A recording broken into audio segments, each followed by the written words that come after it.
The oil shocks of the 1970s, when OPEC weaponized petroleum, quadrupling prices in 1973 and doubling them again in 1979, didn't just cause economic disruption and gas lines and recession. They fundamentally restructured global power, ended the post-war era of American and Western European dominance, transferred enormous wealth from oil-consuming to oil-producing nations, created the petrodollar system that would underpin American financial hegemony for decades, accelerated the decline of American manufacturing, triggered the debt crisis that devastated developing countries, enriched Middle Eastern states that would use their newfound wealth to reshape regional politics and to export ideologies that would later threaten Western interests, demonstrated that control of energy resources could be more powerful than military might or technological superiority, and forced a reckoning with resource constraints and environmental limits that had been ignored during the post-war boom.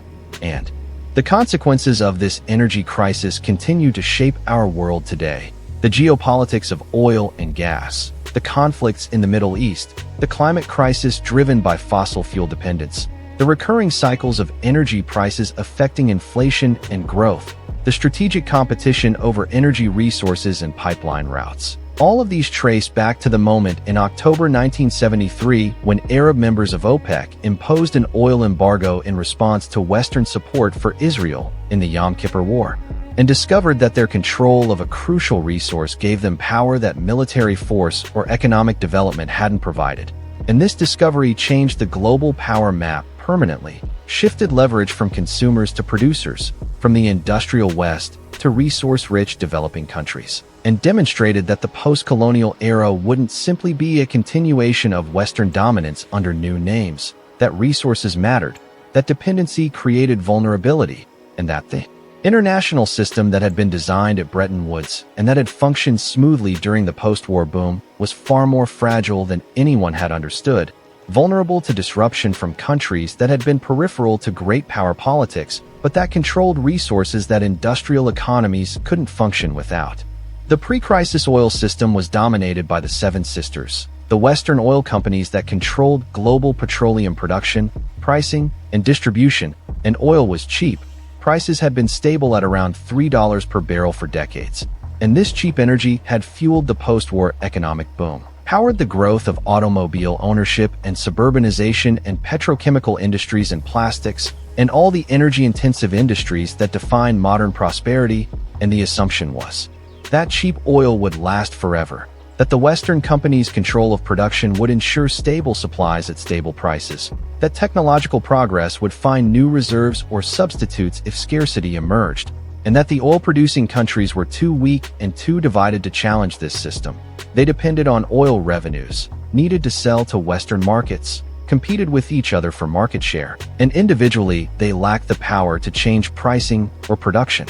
Decisions that the Seven Sisters made. But this assumption proved catastrophically wrong, because the oil producers did unite, did coordinate through OPEC, and did use their collective control of the majority of global reserves to seize control of pricing and production from the Western companies. And the October 1973 embargo was the moment when this power shift became undeniable. The immediate trigger was the Yom Kippur War. Egypt and Syria attacked Israel in October 1973, attempting to regain territories lost in the 1967 Six-Day War, and the United States supported Israel with weapons and supplies, and Arab members of OPEC responded by imposing an oil embargo on countries supporting Israel, primarily the United States and the Netherlands, and by cutting production, reducing global oil supply by about 5%, and the combination of embargo and production cuts caused oil prices to quadruple, from roughly $3 per barrel to $12 per barrel within a few months. And this price shock had immediate global effects: gas lines in the United States, rationing, recession, inflation spiking, stock markets crashing, and the sudden realization that the American economy, the most powerful in the world, was vulnerable to decisions made by a cartel of developing countries, many of them with populations smaller than American cities. And this vulnerability was humiliating and terrifying, because it revealed that American power had limits, that control of resources could trump military might, that dependency on imported oil created constraints on American foreign policy, that supporting Israel or conducting Middle East policy had costs that couldn't be avoided through technological superiority or economic strength. And this realization forced a fundamental rethinking of American strategy, led to efforts to reduce oil dependence, to develop domestic energy sources, to create strategic petroleum reserves, to improve relations with oil producers, all responses to the new reality that energy was a strategic vulnerability that required constant management. The wealth transfer was unprecedented in scale and speed. Hundreds of billions of dollars flowed from oil-consuming countries to oil producers as prices rose. And this transfer accelerated in the late 1970s when the Iranian Revolution and the Iran-Iraq War caused the second oil shock, prices rising to nearly $40 per barrel by 1980. And the recipients of this wealth, Saudi Arabia, Kuwait, UAE, Libya, Iran, Iraq, and others, were suddenly swimming in money, more money than their small economies could absorb, and this wealth was invested globally, creating sovereign wealth funds, purchasing assets in Western countries, funding infrastructure projects, and critically, funding ideological and political projects. Saudi Arabia used oil wealth to spread Wahhabism, funding mosques and madrasas worldwide, exporting a conservative interpretation of Islam that would later contribute to radicalization and terrorism. Iran used oil wealth to fund revolution and to support proxies throughout the Middle East. Iraq used oil wealth to build military and to pursue regional ambitions. And the flush of oil money destabilized the region, created opportunities for ambitious leaders to pursue projects that their economies couldn't otherwise support, and contributed to the militarization and ideological conflicts that would define Middle East politics for decades. So the oil crisis didn't just enrich producers. It empowered them politically, gave them resources to pursue goals that conflicted with Western interests, and created dynamics that would lead to conflicts from the Iranian Revolution to the Gulf Wars to the rise of Al-Qaeda and ISIS, all enabled partly by oil wealth that the 1970s price shocks generated. The petrodollar system emerged as a mechanism for managing this wealth transfer.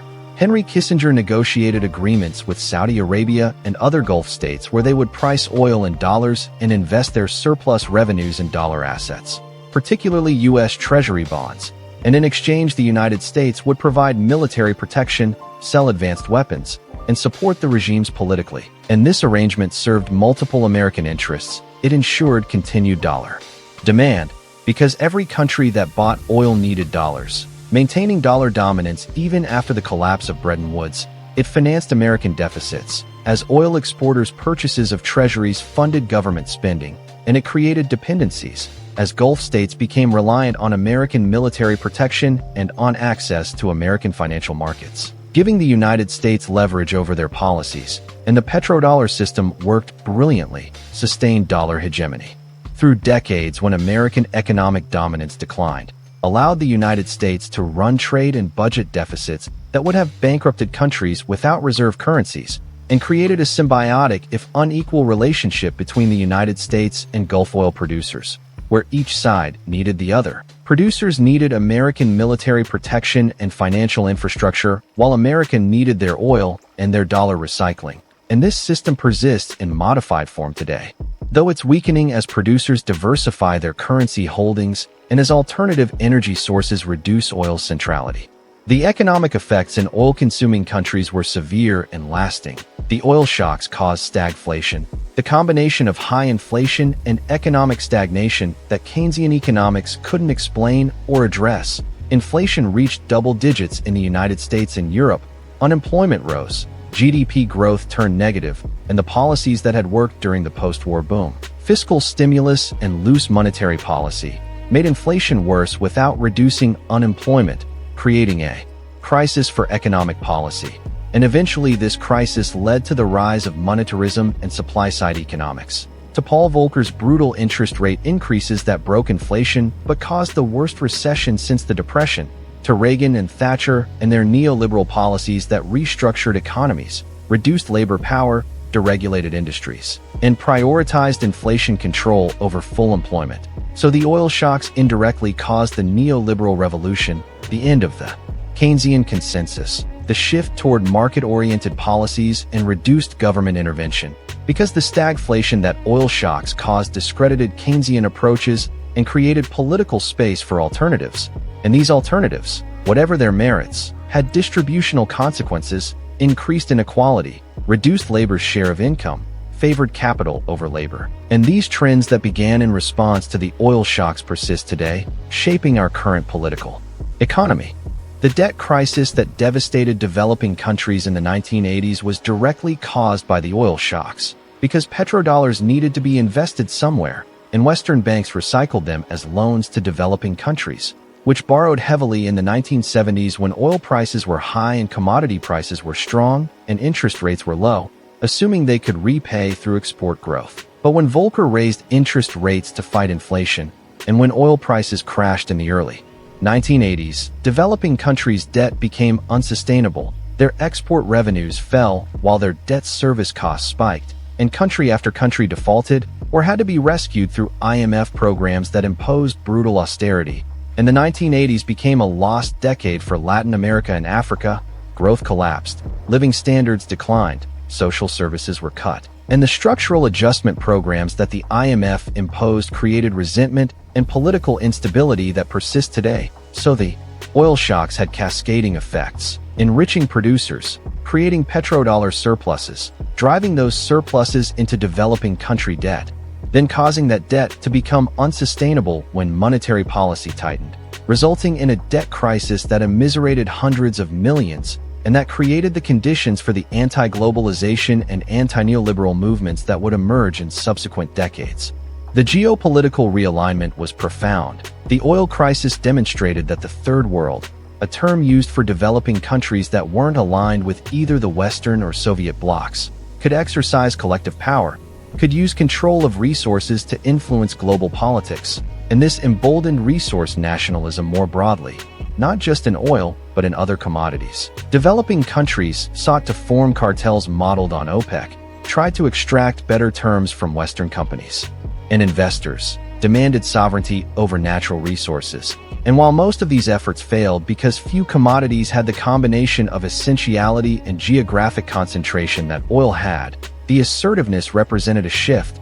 Developing countries were no longer passive recipients of Western policy, but active players pursuing their own interests, and this complicated American and Western strategy made the Cold War more complex, because the Soviets could exploit resource nationalism, could support anti-Western regimes, could offer alternatives to Western-dominated systems, and the United States had to compete for influence in the developing world in ways it hadn't needed to during the immediate post-war period when Western dominance was unchallenged. So the oil crisis marked the end of unquestioned Western hegemony, the beginning of a more multipolar world where resources mattered as much as military might or economic development, and where the post-colonial developing world could, in certain circumstances, exercise meaningful power.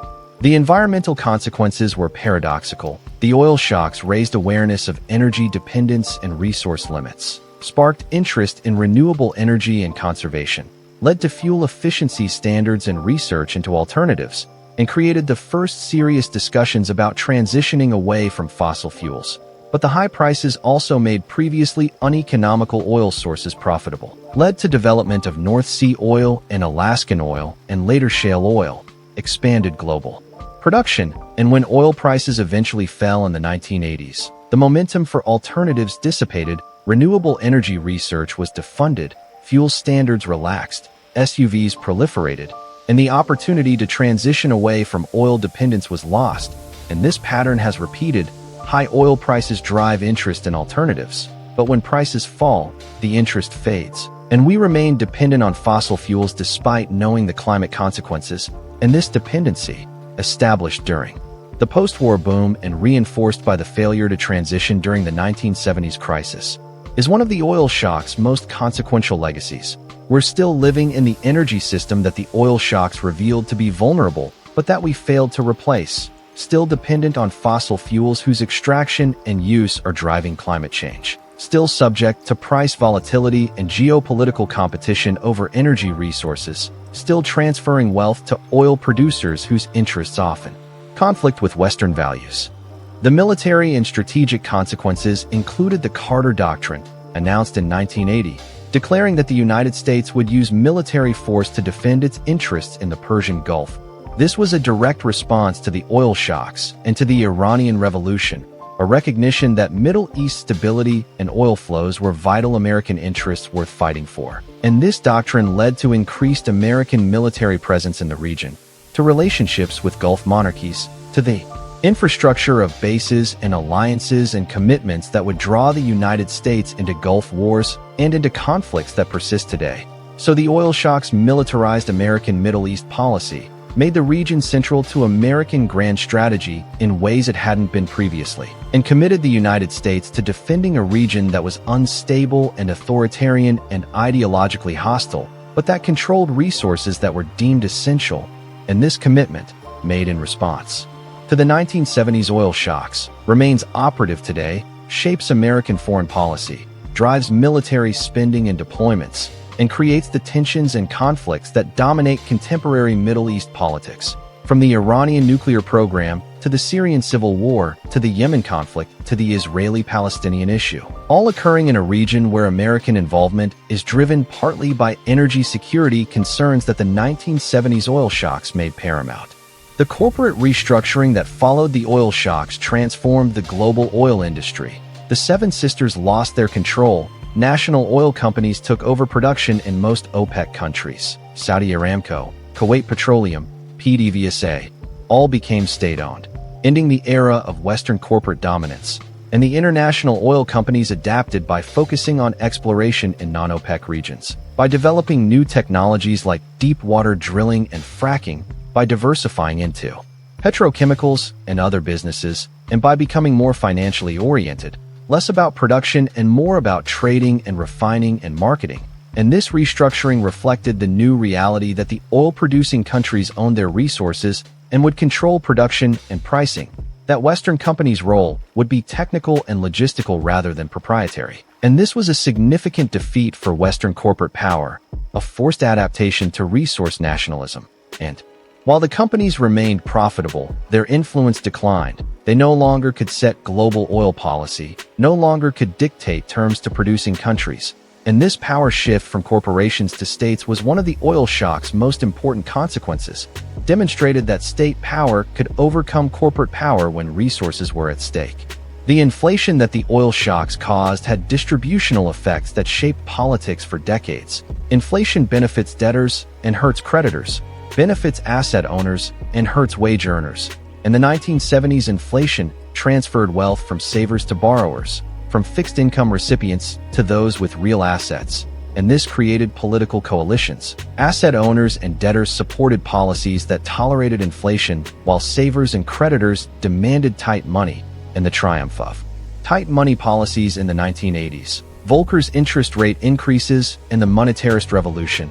This represented a victory for creditors over debtors, for finance over industry, for rentiers over workers, and the subsequent decades of low inflation and tight monetary policy and financial deregulation all reflected this realignment.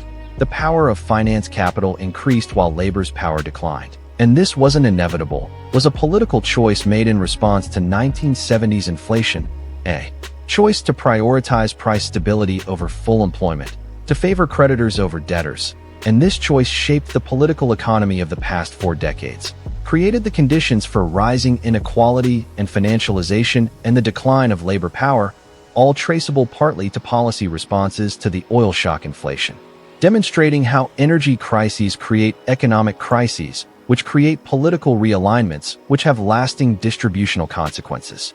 The alternative energy development that did occur was concentrated in nuclear and coal, both of which had environmental costs. Nuclear power expanded in France and Japan and other countries seeking energy independence. And while nuclear provides low-carbon energy, it creates waste and safety risks and was eventually constrained by political opposition after 3 Mile Island and Chernobyl. Coal production expanded as countries sought alternatives to imported oil, and coal is the dirtiest fossil fuel, the largest contributor to climate change. So the response to the oil shocks, instead of moving toward clean energy, often meant moving toward coal and nuclear, options that were available with existing technology, but that had different costs. And this path dependency, choosing technologies that were proven rather than investing in developing cleaner alternatives, locked in fossil fuel dependence and nuclear risks for additional decades, and represents a missed opportunity if the massive resources devoted to nuclear and coal development in the 1970s and 80s had instead gone to solar and wind and batteries. The energy transition would be decades ahead of where it is now, and climate change would be less severe, but the political and economic pressures of the moment, the urgent need for energy security and the resistance from fossil fuel interests, led to choices that postponed the transition and that we're now paying for through climate impacts and through the difficulty of transitioning away from entrenched systems. The strategic petroleum reserves created in response to the oil shocks were meant to provide buffer against future disruptions. The United States established a reserve of hundreds of millions of barrels stored underground that could be released during crises to stabilize markets, and similar reserves were created in other countries, and these reserves have been used occasionally during Gulf Wars and during hurricanes and recently to combat inflation, and they provide some insurance against supply disruptions, but they're limited, can only offset shortages for a few months, and their effectiveness depends on the magnitude of the disruption and on whether other countries cooperate in releases. So while strategic reserves are useful, they don't eliminate vulnerability, don't provide long-term energy security, and their existence is itself an admission of dependence, an acknowledgement that oil supplies are vulnerable to disruption and that markets alone can't manage this risk, requiring government intervention and stockpiling. And this dependence persists. We're still vulnerable to supply disruptions, still dependent on imports from unstable regions, still subject to price volatility that affects inflation and growth, all consequences of the energy system that the oil shocks exposed as vulnerable, but that we've failed to fundamentally transform. The lesson that should have been learned from the 1970s oil shocks is that dependence on finite resources controlled by others creates strategic vulnerability, requires constant management, constrains policy choices, and that transitioning to renewable domestic energy sources is a security imperative, not just an environmental preference. But this lesson was only partially learned. High prices drove some efficiency improvements and some alternative development, but when prices fell, the urgency dissipated, and the fundamental structure of fossil fuel dependence persisted. And now, 50 years after the oil shocks, we're facing an energy transition driven not by resource scarcity, but by climate imperatives, transitioning away from fossil fuels not because we're running out, but because continued use threatens civilization through climate change. And this transition is happening too slowly, constrained by the entrenched interests and infrastructure and habits that were established during the fossil fuel era, that were reinforced rather than disrupted by the responses to the oil shocks. And the world power map continues to be shaped by energy. Though the dynamics are shifting, renewable energy is more geographically distributed, doesn't create the same kind of producer power that oil did, and the transition to clean energy will redistribute power again, reducing the leverage of current oil producers, potentially empowering countries that control critical minerals for batteries and renewables, creating new dependencies and new vulnerabilities, and whether this next energy transition will be managed better than the last one, whether we'll learn from the 1970s experience and avoid creating new strategic vulnerabilities even as we address climate change, this remains to be seen. But the 1970s oil shocks remain the most dramatic demonstration of how energy can reshape global power, how control of essential resources translates to geopolitical leverage, how dependency creates vulnerability that military and economic superiority can't overcome, and how energy crises don't just cause economic disruption, but restructure international systems,